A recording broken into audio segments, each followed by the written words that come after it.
The Dark Knight Returns follows Bruce Wayne, aged 55, emerging from a decade-long retirement triggered by rising violence in Gotham City. Bruce begins by confronting a violent street gang led by the mutant leader, a savage teen who orders crimes and nearly defeats the aged hero in their first fight. With help from a resourceful 13-year-old schoolgirl and scout named Carrie Kelly, whose gymnastic skill, slingshot, firecrackers, and green-tinted sunglasses mark her transformation into Robin, Bruce trains a youth group known as the Sons of Batman to use non-lethal tactics. Then, Two-Face, formerly Harvey Dent and now physically restored but still mentally fractured, resumes criminal acts. Batman captures him, exposing that psychological wounds run deeper than physical healing. Following this, the Joker, who had been in a near catatonic state, escapes after convincing Dr. Wolper of his rehabilitation. During a televised talk show, Joker unleashes chaos. He kills Dr. Wolper and audience members with venom, bombs a roller coaster, murders Boy Scouts, and orchestrates widespread terror. Batman and Carrie track him, and during a final confrontation beneath a fairground ride,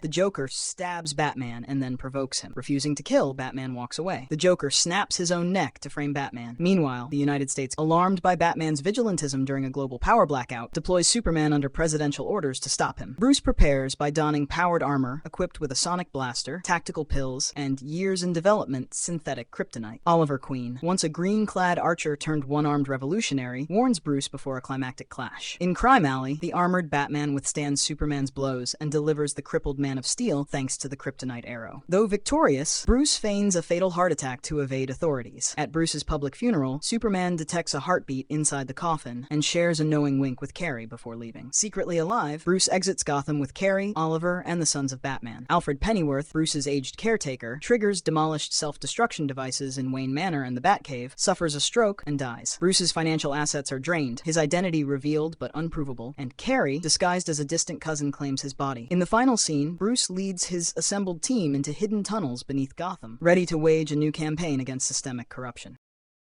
In Batman Year One, Bruce Wayne, age 25 and wealthy heir, returns to Gotham after training abroad in martial arts and detective work over 12 years. He prepares by disguising himself, creating fake scars, and staking out the city. James Gordon, a police lieutenant with a pregnant wife, arrives from Chicago and discovers rampant corruption in the Gotham City Police Department. His partner, Detective Arnold Flass, brutalizes citizens, prompting Gordon to intervene. Gordon beats Flass and leaves him handcuffed and naked in the snow. In the Red Light District, Wayne intervenes when a pimp attacks Holly Robinson, a young prostitute, and is assaulted by sex workers and police officers. He escapes from a wrecked police vehicle and collapses at Wayne Manor. A bat crashes into the window, inspiring him to adopt a bat-themed persona. Wayne's first outing as Batman stops teenage thieves, but he is nearly killed. He then attacks a dinner attended by corrupt officials, including Commissioner Gillian Loeb and mob boss Carmine Falcone. Batman breaks in, warns them against corruption, then leaves. Gordon is assigned to a task force against Batman and paired with Detective Sarah Essen. Batman helps expose Flass's corruption and forces Skeevers, a mafia associate, to testify. Loeb blackmails Gordon over his affair with Essen. Gordon fights back to protect his family. Falcone's nephew kidnaps Gordon's infant son, but Batman rescues him from a bridge fall. Gordon earns a promotion to captain after Flass and Loeb fall from power. In the final panels, Gordon meets Batman on a rooftop to discuss a criminal calling himself the Joker.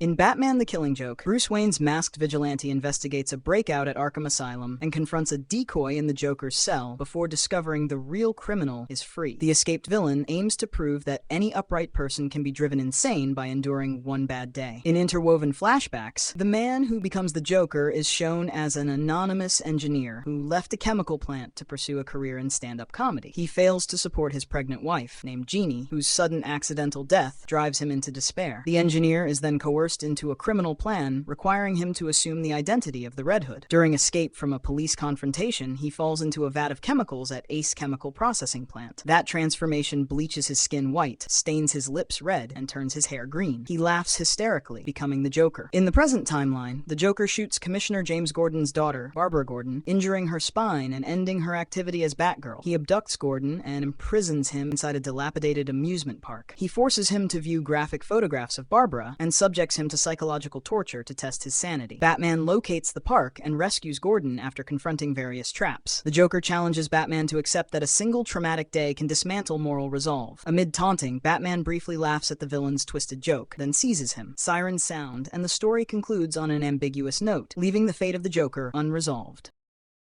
The Batman Knightfall arc sees Bruce Wayne entering a midlife crisis as he faces physical exhaustion and mental fatigue after recapturing Arkham Asylum inmates released in a mass breakout orchestrated by Bane, an enhanced mastermind villain. Bane's plan begins with him shattering the asylum walls and freeing Joker, Scarecrow, Riddler, Poison Ivy, Mad Hatter, Ventriloquist, Firefly, Cavalier, among others, to overwhelm Wayne's resolve. As Wayne recaptures each criminal, he grows worried until Scarecrow's fear gas attacks him mentally. During this vulnerability, Bane confronts him at Wayne Manor and breaks Wayne's spine over his knee, crippling him. Wayne recovers under Dr. Chandra Kinsolving, a resiliency specialist. He selects John Paul Valley, an assassin raised by a religious order and known as Azrael, as his temporary successor. Wayne instructs Valley to preserve Batman's methods, especially against Bane. Valley dons an armored batsuit and confronts Bane. Valley prevails but becomes increasingly aggressive under the influence of his internal code, the System, acting more brutal and risking civilian safety. He alienates Robin, Tim Drake, and damages trust with the Gotham City Police Department. Night Quest splits into two threads. In the Crusade, Valley's violent conduct escalates. In The Search, Wayne travels abroad, joined by Alfred Pennyworth, to heal and regain confidence. In Night's End, Wayne returns to Gotham fully healed through mysterious support, confronts Valley, and reclaims the cowl. He reestablishes the original Batman persona with renewed discipline and restraint. This storyline included Wayne's loss of confidence in working alone, leading him to form the modern Batman family and contingency plans across Gotham. Alfred resigns temporarily in response to Wayne's suffering. Police and public trust shift as Wayne redeems the symbol's legacy.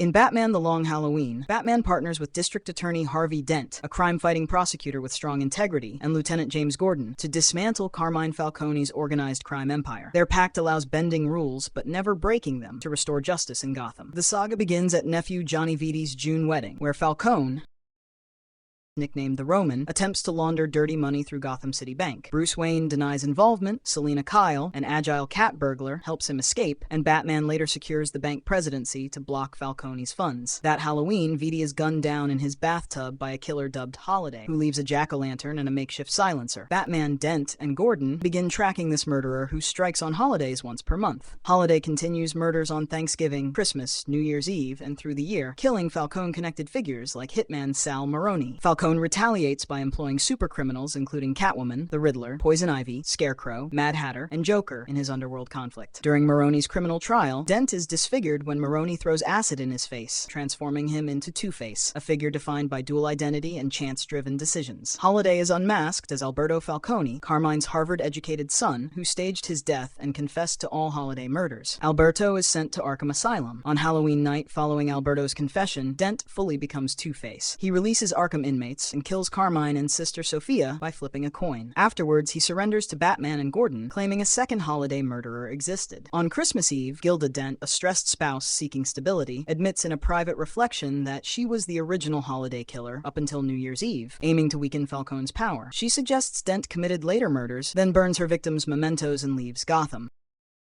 In Batman Hush, Batman begins by rescuing a kidnapped businessman's son from Killer Croc, a reptilian criminal. But during the rescue, the ransom money is stolen by Selina Kyle, a stealthy cat burglar, under the influence of Poison Ivy, a botanical manipulator. While pursuing Selina, Batman's grappling line is cut and he falls, suffering a skull fracture in Crime Alley. He is rescued by Huntress, a vigilant motorcycle-riding ally, and taken to the Batcave. Batman signals for Thomas Elliot, a childhood friend turned neurosurgeon, who successfully treats him. After recovering, Batman tracks Croc again, discovering that Selina acted under Ivy's pheromone control. He rescues Selina, and a romantic tension develops between them. They travel to Metropolis to confront Ivy, who has also mind-controlled Superman. Batman neutralizes Superman using a kryptonite ring and frees him. The duo then subdues Ivy. Batman attends an opera with Selina and Thomas Elliot and his doctor Leslie Tompkins when Harley Quinn, unpredictable criminal, attempts a robbery. During the struggle, Thomas is killed by Joker. Batman nearly uses lethal violence on Joker until James Gordon intervenes. Batman and Nightwing foil an armored truck heist by the Riddler, a cunning criminal, and Batman traces clues to Ra's al Ghul, a rejuvenating leader using a Lazarus pit. Ra's reveals someone from Bruce's past has employed his pit. Meanwhile, Selina suggests Batman reveal his identity, and he does to her. Batman confronts Scarecrow in a cemetery. Afterwards, a man wrapped in bandages dubbed Hush appears, wielding an old Robin's likeness, Jason Todd, a previously deceased ward. But Batman realizes this is actually Clayface, a shape-shifting criminal. Clues lead Batman to Edward Nygma, known as the Riddler, who suffers from brain cancer and used Raz's Lazarus Lazarus Pit to survive. Enigma injured Batman's loved ones to distract him. Hush and the Riddler used multiple villains, including Joker, Harley Quinn, Two-Face, Poison Ivy, Scarecrow, Killer Croc, Clayface, and even coerced Superman, Selina, and Huntress into undermining Batman. During the final encounter, Hush quotes Aristotle and uses dual gun tactics similar to Deadshot. Batman fights back until Harvey Dent shoots Hush twice and throws him into the Gotham River. Hush's identity is silently confirmed as Thomas Elliot when Batman unmasked him. In the aftermath, Hush survives by escaping from the river, removes bullets via surgery, and ends up face-to-face with Joker and Harley Quinn. The storyline closes with Hush alive and a continuation foreshadowed.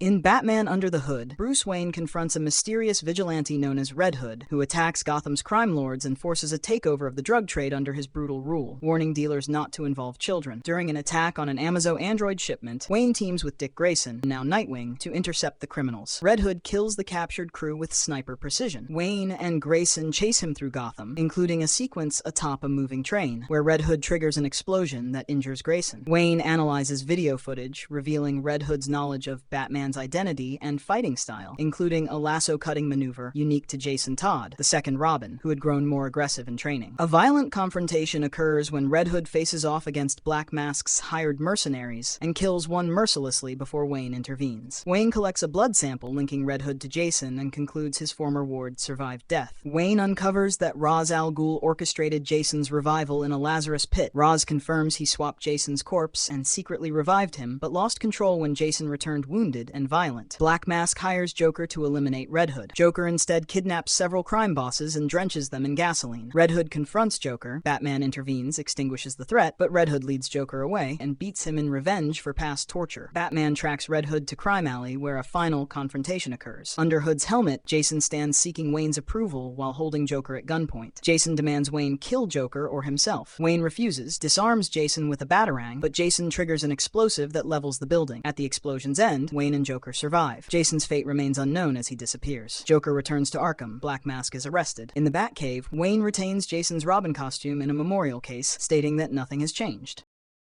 In Batman Court of Owls, Batman investigates a brutal killing of a man found impaled with knives bearing owl symbols. Commissioner James Gordon notes the message, "Bruce Wayne will die tomorrow," in victim's apartment, and finds Batman ally Dick Grayson's genetic material under the victim's fingernails. Batman unveils plans to rebuild Gotham City, alongside Gotham's mayoral candidate Lincoln March. During a meeting atop Wayne Tower, Batman is ambushed by a masked assassin named Talon, who survives a plunge but later revives and disappears. Alfred Pennyworth reveals the history of Alan Wayne, Bruce's great-great-grandfather, who died claiming owls haunted him. Batman searches buildings funded by Alan's trust and uncovers hidden Talon lairs marked with owlish motifs. While investigating, Batman is captured by a Talon in Gotham sewers and imprisoned in a sprawling labyrinth full of murals depicting the court's murders. Surviving over a week without nourishment, he is stabbed and nearly killed, but endures thanks to remembering his ancestors' suffering. Batman escapes the labyrinth by creating an explosion, forcing his way through Talon assassins. He resurfaces in Gotham's river and is rescued by young vigilante Harper Row. He then conducts an autopsy on the injured Talon to investigate the group's origins. Grayson learns that Talons were bred from circus performers under Alan's old legacy. He explains that the court groomed him as a potential Talon before he joined Wayne. This reveals the organization's deep roots and personal connection to the Bat family. The arc concludes with the court preparing to unleash a legion of Talons to reclaim Gotham.